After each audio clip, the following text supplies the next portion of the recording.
إخواني وزراء خارجية للدول الشقيقة، سيد الولي، السيدات والسادة ممثلي ساكنة الأقاليم الجنوبية، سيد فيلالي، والسيدات والسادة الباحثين، أنا سعيد الحضور معكم اليوم في افتتاح هذا المركز المهم جدا الذي يأتي في توقيت مناسب وحول قضية عندها واحد الأهمية خاصة في إطار الأمن والاستقرار خاصة في القارة الإفريقية. أكيد أنه كيجي في إطار واحد الدينامية اللي كتشهدها مدينة الداخلة كقطب اقتصادي، كقطب دبلوماسي، واليوم كذلك كقطب للبحث الأكاديمي حول القضايا المهمة. Excellences, Mesdames et Messieurs, je voudrais remercier toutes les personnalités, les autorités et les experts présents à cette conférence inaugurale du Centre international de recherche sur la prévention des enfants soldats. Je salue en particulier le professeur Filali, ainsi que l'ensemble de ses collègues qui ont permis la création de ce centre. En accueillant le Centre international de recherche sur la prévention des enfants soldats, Dakhla est aujourd'hui le point de rencontre entre une urgence et un engagement international. Une urgence d'abord. La proportion d'enfants vivant dans les zones de conflit et qui risquent d'être recrutés et utilisés par des groupes armés a triplé, passant de moins de 5% en 90, quelques 100 millions, à plus de 14% en 2020, soit près de 340 millions d'enfants. Un engagement surtout, car la responsabilité incombe à la communauté internationale dans son ensemble, et l'on ne le soulignera jamais assez, le fléau des enfants soldats doit être éradiqué. Nous devons multiplier nos efforts collectifs pour en venir à bout. Excellences, Mesdames et Messieurs, la problématique des enfants soldats n'est ni marginale ni circonstanciée. Plus de 460 millions d'enfants vivent dans des zones de conflit en 2022. Aujourd'hui, les enfants prennent part à 75% des conflits en cours dans le monde. Et plus de 15% des enfants soldats sont des filles. Et contrairement aux idées reçues, ce phénomène n'est pas exclusif à l'Afrique. C'est là tout le sens du soutien marocain à l'initiative qui nous réunit aujourd'hui. Les recherches sur le sujet souffrent d'un biais de sélection.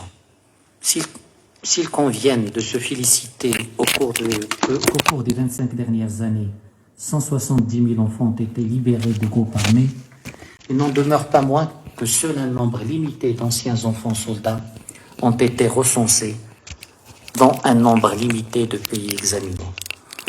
L'objectif du centre est donc de fournir des données précises, qualitatives et quantitatives, afin de formuler une action informée par la recherche académique. En soutenant cette initiative, le Maroc reste fidèle à sa conviction liée à l'importance de disposer de données fiables et de renforcer les capacités pour gérer les défis globaux. Le Maroc l'a fait en matière de migration, avec l'établissement à Rabat de l'Observatoire africain d'immigration. Le Maroc l'a fait en matière de terrorisme, avec l'établissement au Maroc d'un bureau programme des Nations Unies pour la formation et le renforcement des capacités en matière de lutte contre le terrorisme. Et désormais, il le fait en matière de protection de l'enfance dans l'enrôlement en tant que soldat à travers ce centre. Nous pensons que 3 piliers devraient guider l'action du centre. Premièrement, la sensibilisation sur le sort des enfants soldats, les processus d'embrigadement, de manipulation et de contrainte, ainsi que les causes sous-jacentes qui alimentent la persistance de ce fléau. Deuxièmement, la contribution à la prévention du recrutement des enfants soldats à travers la diffusion de recherches qui seront réalisées par le centre et leur distribution à large échelle. Et troisièmement, la promotion des leçons apprises et des bonnes pratiques afin que les États s'en inspirent. Excellences, Mesdames et Messieurs, le choix de Dakhla au Maroc en terre d'accueil de ce Centre international de recherche sur la prévention des enfants soldats est une reconnaissance du rôle du Maroc en tant que pourvoyeur de paix, de sécurité et de stabilité. Le Maroc est effectivement un acteur majeur du maintien de la paix et sa consolidation. Ainsi, depuis 1960, le Maroc participe aux missions de maintien de la paix sur tous les continents. Le Maroc est classé parmi les 11 premiers pays contributeurs en casque bleu dans le monde. Et au total, 1702 casques bleus marocains sont déployés en Afrique, à la MINUSCA, à la MINUSCO et à l'UNMISS. Le rôle du Maroc est également perceptible au regard de son engagement en faveur de l'égalité internationale. Ainsi, le Royaume a ratifié le 22 mai 2002 le protocole facultatif à la Convention relative aux droits de l'enfant concernant les enfants soldats. Le gouvernement marocain, sur instruction de Sa Majesté le roi Mohammed VI, s'est engagé à mettre en application les dispositions de la Convention et celles du protocole facultatif et à assurer l'harmonisation de la législation marocaine avec leurs principes. Ces efforts d'harmonisation se sont traduits par de nombreuses réformes législatives en matière de justice juvénile, de code de travail, de code de la famille et de code de la nationalité. Sur tous ces terrains, l'intérêt supérieur de l'enfant, la non-discrimination, le droit à la vie, à la survie et au développement, ainsi que le respect de l'opinion de l'enfant sont des principes fondamentaux.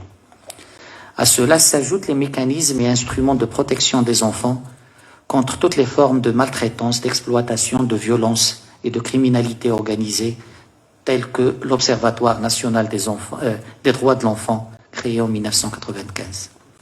Plus récemment, l'adoption par le Maroc en 2020 des principes de Vancouver sur le maintien de la paix et la prévention de recrutement et l'utilisation d'enfants soldats vient renforcer cet engagement. L'implication du Maroc est aussi motivée par l'imbrication des causes multiples et des conséquences nombreuses de ce phénomène. Le terrorisme, la radicalisation, l'exploitation, le trafic et la traite des êtres humains, les violences sexuelles ou encore l'insécurité alimentaire sont autant de facteurs qui privent les enfants de leurs plus belles années et de leurs droits les plus élémentaires. Car, comme l'a dit Sa Majesté le roi Mohammed VI en 2018, à l'occasion du lancement de la campagne des villes africaines sans enfants en situation de rue, et je cite, « La sauvegarde des enfants ne s'arrête pas aux atteintes à leur intégrité physique, morale et psychologique. Elle suppose la création des conditions d'un épanouissement économique, social et culturel. Protéger l'enfance, c'est non seulement la soustraire à la peur, mais c'est également la préserver du besoin. » Fin de citation. Excellences, Mesdames et Messieurs, notre action doit rompre le cercle vicieux de l'exploitation humaine qui entoure le phénomène des enfants soldats. À travers ce centre, le Maroc souhaite apporter sa pierre à l'édifice en contribuant au débat par la formulation des propositions concrètes suivantes. Ainsi, le Maroc préconise une politique du spectre complet à la faveur du continuum sécurité-développement, une coordination des efforts de la communauté internationale.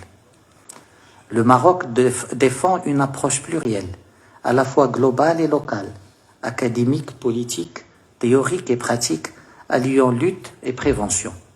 Enfin, le Maroc appelle à mettre fin à l'impunité des personnes responsables du recrutement et de l'utilisation criminelle des enfants et d'autres violences graves en soutenant la surveillance et la communication systématique par les Nations Unies des violations des droits de l'enfant dans les conflits.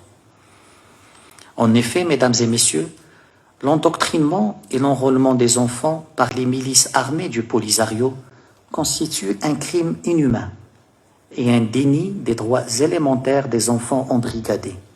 Ils sont aussi une violation flagrante des résolutions adoptées par le Conseil de sécurité en la matière. D'autant que l'embrigadement des enfants forcés par la milice est encouragé par l'Algérie dans les camps de Tindouf, ce qui alimente l'instabilité en Afrique du Nord et dans le Sahel. Or, il existe une corrélation entre l'absence de gestes et de l'absence de gestion des camps et le recrutement d'enfants soldats. Le pays hôte, l'Algérie, doit assumer la plénitude de sa responsabilité internationale imprescriptible, notamment au regard de la sécurité et de la protection des enfants vivant sur son territoire. Excellences, Mesdames et Messieurs, enfant-soldat doit être un oxymore. Enfants et soldats ne peuvent et ne doivent jamais aller de pair. La place des enfants est à l'école et non à la guerre ou parmi les groupes et les milices armées. C'est cela la mission ultime du centre de prévention que nous inaugurons aujourd'hui à Dakhla. Je vous remercie. Dans cette belle ville de Dakhla, ville de tourisme, de surf, de conférences, ville riche en ressources halieutiques, ville consulaire depuis décembre 2021, mais aussi ville portuaire avec le projet en cours de Dakhla Atlantique et porte du Maroc vers sa profondeur africaine.